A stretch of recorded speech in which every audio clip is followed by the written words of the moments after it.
Welcome, O Ramadan.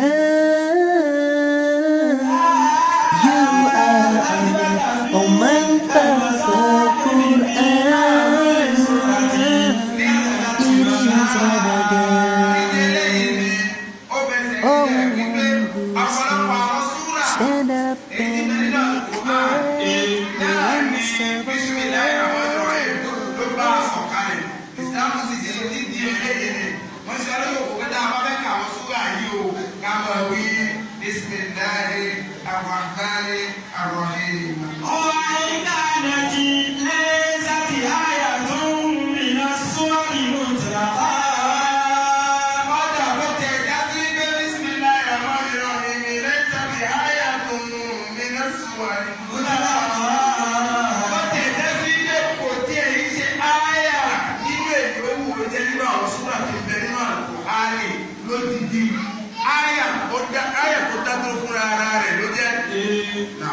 Asali ẹlẹ́kẹ̀jì lára àwọn àyè tí ìsìlámù ṣe wá tó kò wí pé ká máa wí Bismillahirrahmanirrahim. Fífi ìdáyà àti ẹ̀kọ́ tó bí.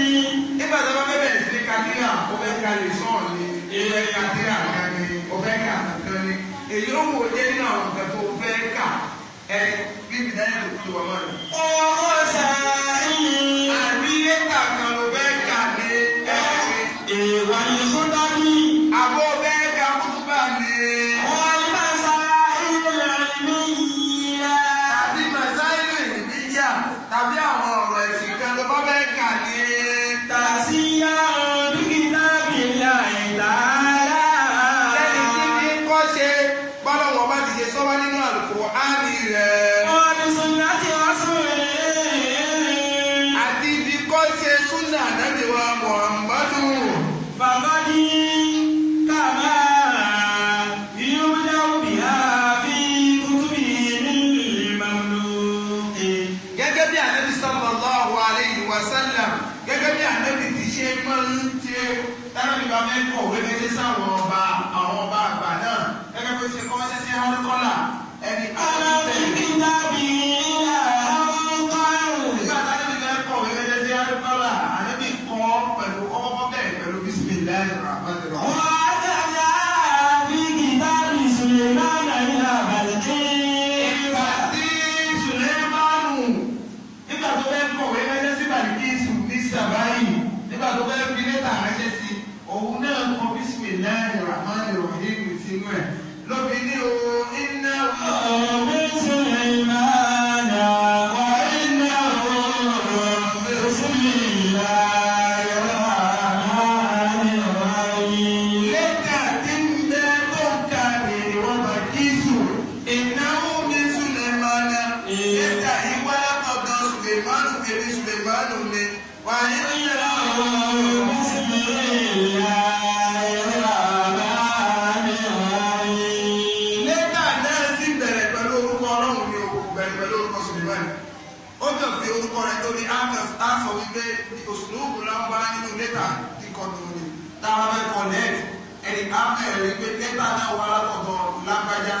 bísímìláhì. Ibi tá a fẹ́ sọ lẹ́yìn ni kì í ṣe pé a fẹ́ sọ tán o. Káwọn ya ayé dáadáa. Àwọn àyè méjì aláàkọ́kọ́ la ti fẹ́ sọ tán. Ṣùgbọ́n àwọn àyè òní á bẹ̀rẹ̀ sọ ní gbàsókèjì á sọ bísímìláhì. Alẹ́ àwọn ọ̀nù lára àwọn ẹ̀ka tí sọ bísímìláhì nígbà sókè. Ìgbà ìwòdó ìgbà tá a bá fẹ́ ṣàlùwàlá. Ìsìlámù ṣe é lóko òfin alókè ká sọ bísímìláhì. Hadith Abi Hurairah ani Nabi sallallahu alaihi wasallam. Ẹ̀dọ̀ àtẹ̀kọ́ wá látọ̀dọ̀ Abu Hurairah látọ̀dọ̀ Nabi wa Muhammad. Asayata ìmọ̀lá gbogbo àlàó. Àjẹbílẹ́ni tí kò bá ṣàlùwàlá kò ní irun lẹ́sọ̀dáàtà kò ní irun. Gbogbo ẹni tí ó bá ti fẹ́ kí irun tó bá ti ṣàlùwàlá kò ní irun.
Rabbi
ومن فافكوا